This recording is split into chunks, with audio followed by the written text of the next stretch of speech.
Hello and welcome to episode 416 of the official EstablishTheRun.com podcast. My name is Adam Levitan, joined by two of our top strategists here at ETR and Mike Leone and Jack Miller. Leone, how's it going today? It's going well. Excited to dive into the draft strategy. Jack, good afternoon. Good afternoon. Things are going well. Excited for redraft season. It's officially here. Jack is coming to you live from his college dorm room, which makes me sick as I will be celebrating my 40th birthday next week. But anyways, I digress. On today's show, we're going to talk about how to win your draft from picks 1 through 4. In other words, if you have pick 1, pick 2, pick 3, or 4, what should our strategy be? If you want the full breakdown on this and continuous updates that come throughout the next few weeks as we get set for week 1, be sure you have our draft kit. We are tracking every piece of news and the role change and injury stuff, so you don't have to. You can show up and be the most prepared alpha there. Also, note this podcast is brought to you by our friends at Underdog Fantasy. They are still running this absurd $2 million to first, $1 million to second place, $25 buy-in fantasy best ball tournament right now. Really is the best way to put your knowledge to use immediately and the best way to get ready for your home league drafts that are coming up. All right, picks 1 through 4. I think that this is where I want to be. I want to have a pick in spots 1 through 4. I think 4 is the best because I think there's an actual tier drop after 4. We have Christian McCaffrey, we have Jonathan Taylor, Cooper Kupp, Justin Jefferson, and I think, as much as I like Jamar Chase and Austin Eckler and some of these other guys, I think there's a teardrop after those first 4. So taking the back end of that, pick 4 is my favorite spot to draft. You also get, I think, a pretty good selection of guys on the way back, which we'll talk about. And I think it's easier to control the draft from somewhere more in the middle. And so the 4th pick to me is the best. Leone, I'm curious if you've thought about where you could ideally draft. If you could pick any spot to draft this year, where would it be? Yeah, I think it's the top 4 as well. Getting one of the elite players, CMC has a ceiling beyond, any other running back. And if he hits in a big way, your win rate is immediately going to be way higher than expectation with him. And then Cooper Kupp, Justin Jefferson give you such a leg up at wide receiver. And to me, a lot of the running backs at the back end of the first round aren't going to be that much different in terms of ceiling as far as what you could get coming back in the second round. So if you're 4th, it's really nice because you have a better chance at getting one of those still, high ceiling running backs, even if you start with a Jefferson or a Kupp at wide receiver.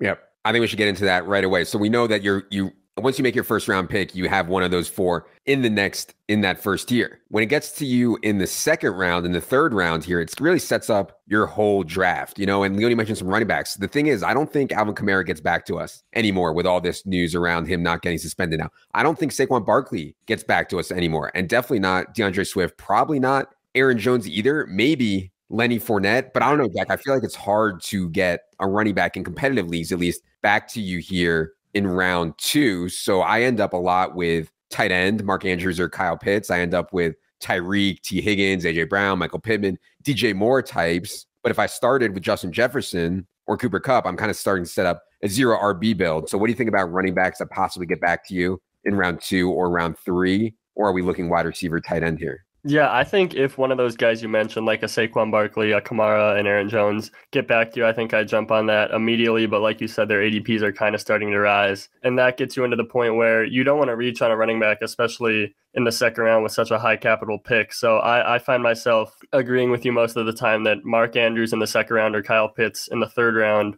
or getting one of those wide receivers, one of those T. Higgins types, is someone I find myself with a lot. Either of the Chargers receivers, Keenan Allen tends to go a bit earlier, or Tyreek Hill, DJ Moore, some of those guys. And that does set up a 0 RB build. And I think if you started Jefferson or Kupp, I should clarify. And I think that's okay if you're in a PPR league, especially if you can start 3 receivers. If you're in like a half PPR league where you need to start only 2 receivers plus a flex, then it becomes a little bit less optimal to go 0 RB in my opinion. And so I guess it kind of comes down to knowing your league settings in terms of how much you really need to get that running back in round 2 or 3 if you missed out on CMC or Jonathan Taylor in the first round. Yeah, Leone, what do you think about Leonard Fournette? Because I feel like he's the running back that you likely can get with your second round pick if you had this pick 1 through 4. What do you think about Fournette that early in the back end of the second round? I think he's fine there. I mean, from a talent perspective, he's not necessarily someone we want to bet on. Like, he's not an explosive type player. He's aging a little bit, but he is a former first round pick. And really the big thing here is just the high value touches for Tampa Bay. And when we say high value touches, we mean targets for the running backs and we mean goal line carries for the running backs. And no offense supported more high value touches than the Tampa Bay Buccaneers last year. They had 11 more than the Chargers. They were way out in front of the rest of the NFL. So in a full PPR league, even half, Fournette's going to get there. He's going to get the touches that matter most. I mean, there's a little bit of risk with the drafting of Rachaad White behind him, but ultimately, from a ceiling perspective, I mean, he's got a top 5 running back chance just because of the offense around him. It's always scary to bet on players because of their environment and not because of their individual talent, but I think it's discounted enough that it's okay to do here if you haven't taken a running back to start off your draft. I will say that when I'm here in this range with pick 1 through 4, I'm often coming out of this 2-3 turn with one of the receivers that I like. Tyreek, T. Higgins, AJ Brown, Pittman, DJ Moore, Waddle, like one of those types there. I'm usually coming out with one of them. And the Andrews or Pitt stuff I think is interesting as well. The thing that I want to be clear about is that if you didn't start with CMC or Jonathan Taylor, and then you had 2 wide receivers with your next 2 picks or tight end and wide receiver, I don't want to start forcing running back at 4 or 5. Like if Travis Etienne or Breece Hall got to me in the 4th or 5th round, then I would take it. But man, there's not a lot of other running backs in that 4 or 5 range, Leone, as we talk about the dead zone a little bit, that I really want. So how do you feel about the 4-5 spot with either already having one of Jay Taylor or CMC on your team, or maybe you're at 0 RB at this point? Yeah, if you're 0 RB, I think you're ecstatic if one of the guys you mentioned, Breece Hall, Etienne falls, maybe even J.K. Dobbins. I'm sure he'll get steamed up as we get closer to the start of the season, but right now his Fantasy Pros ADP in PPR leagues 50, which is right at that 4-5 turn. If you already have a running back or those guys are gone, I think this is a spot where you just have to keep going. Wide receiver, there's a lot of good breakout wide receiver potential. Chris Godwin is falling because people are concerned about the injury. If you can stomach him, especially if you've started 0 RB, you can probably eat some weeks with Godwin on your bench if he starts out injured. I think he's a strong pick. You've got Marquise Brown, Juju Smith-Schuster, Cortland Sutton, both the Denver guys, really. Amon-Ra St. Brown's the guy we're into, Gabe Davis. There's just so much firepower. I've listed off like 5-7 names I really like. I would take all of those guys before I take, a really volume dependent running back like, a Josh Jacobs or a David Montgomery type. And those guys might even be gone by then. And you can figure it out later. You can take Tony Pollard maybe at the 6-7 turn, AJ Dillon maybe at 6-7. So you can figure out running back later. Don't panic. It's not going to make your team better. Now that I'm actually talking through this, Jack, I'm kind of thinking that although I prefer Cooper Kupp and Justin Jefferson to Jonathan Taylor this year in a vacuum, it's so close, and the way the rest of the draft sets up, I might actually take Jonathan Taylor second ahead of those guys just so I can set up more of a hero RB build than a 0 RB build. Because if I took Taylor and then I go wide receiver, or wide receiver, QB, tight end, or whatever combo, I feel better about my running back spot. You follow what I'm saying there? Yeah, I agree with that. Throwing it back to the what draft pick you think is optimal, I think 1 or 2 would be best, just so you can get that elite running back, and then you can kind of ignore the position for a while, build a group of high upside RB3, RB4 types where you hope and hope through the chaos of the season that one of those turns into your RB2. But regardless, you have that dependable high-end RB1 in JT or CMC, and that allows you to just pound wide receiver for the next 4 or 5 rounds without really having to worry about running back at all. Yep, exactly. And you can find Jack's full thoughts on this in the draft kit. You can find his full article on how to draft from each position. I know you've been more into mid-round QB lately, Leone. When you're picking here in picks 1 through 4, is the 4-5 spot too early to go quarterback? We know Josh Allen's going to go there. Maybe Lamar Jackson goes in that range. I've seen all kinds of crazy quarterback things this year. What do you think about quarterback here around round 5 or round 4? Yeah, I think in a single quarterback league, that 4-5 is too early. Allen is the guy that I might pull the trigger on at the 4-5 turn, but he's probably going to be gone. I think, I like Lamar, I like Herbert, Kyler, Mahomes, the rest of that tier, but I think it's too early in a single quarterback league. The big thing is you don't want to miss out on the top 9 to 11 quarterbacks. You don't want to be Right. caught in the cold there. But I think if you wait around and maybe you can get Jalen Hurts in 6-7, you're fine. You know, Dak and Brady, you can potentially even get at 8-9.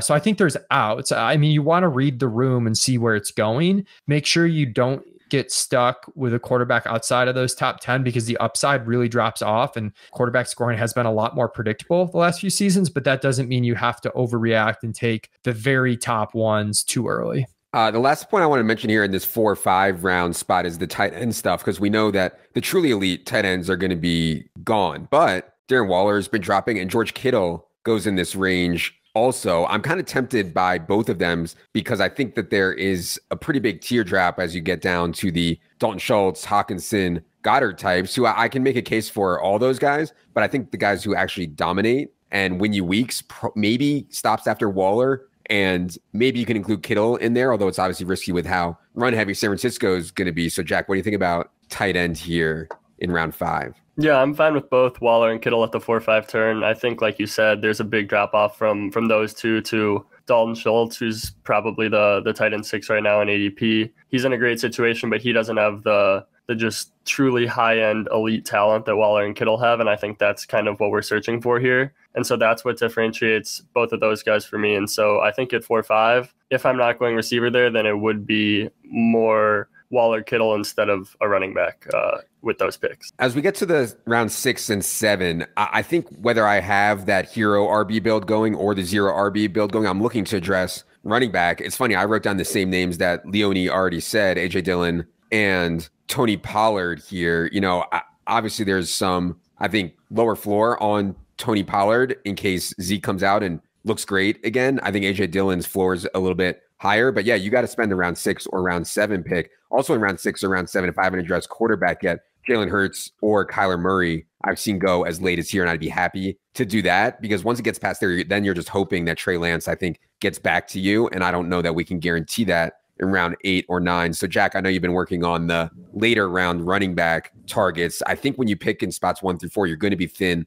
at running back as we get to round 6 or 7. Dillon and Pollard, we mentioned. Anyone else stick out to you at running back in this range? Yeah, I think Dillon and Pollard are probably the 2 best. I think you could throw Miles Sanders into the discussion, and then Elijah Mitchell, maybe his ADP falls a little bit because he's dealing with the hamstring injury, and he already has a little bit of an injury history, so his ADP might drop in the coming weeks as we lead up to week 1.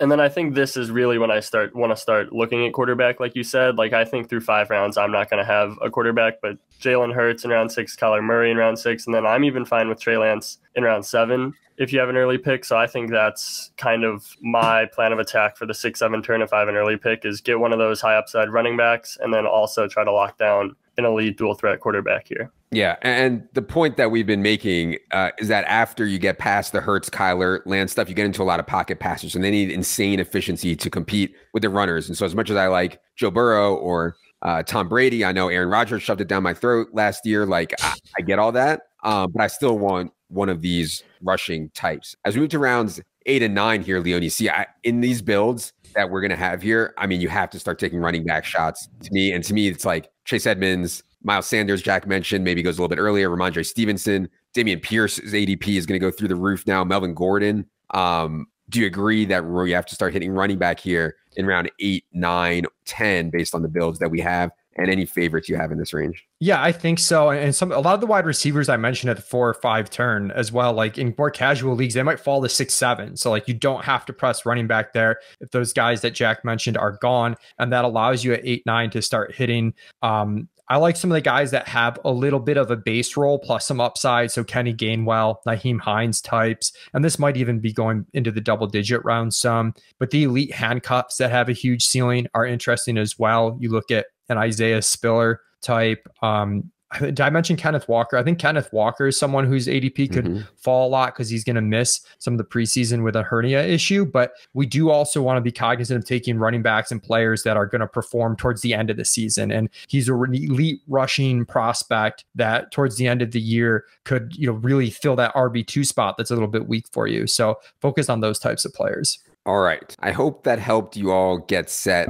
if you have picks 1, 2, 3, or 4 in your draft. I think if you do have one of those picks, you need to be prepared to take late round or later round running back shots because you're not going to have access to these hero RB builds, which I actually think are viable. And we'll talk about those in the next couple episodes. But yeah, I think those builds are viable. But you're not going to get it in picks 1 through 4. And so you need to be prepared with some of the later round running back stuff. In the draft kit, we do have an article identifying our favorite later round running backs by each spot. Stay tuned for that. For Jack, for Leone, for producer Luke, I am Adam. Good luck, everybody.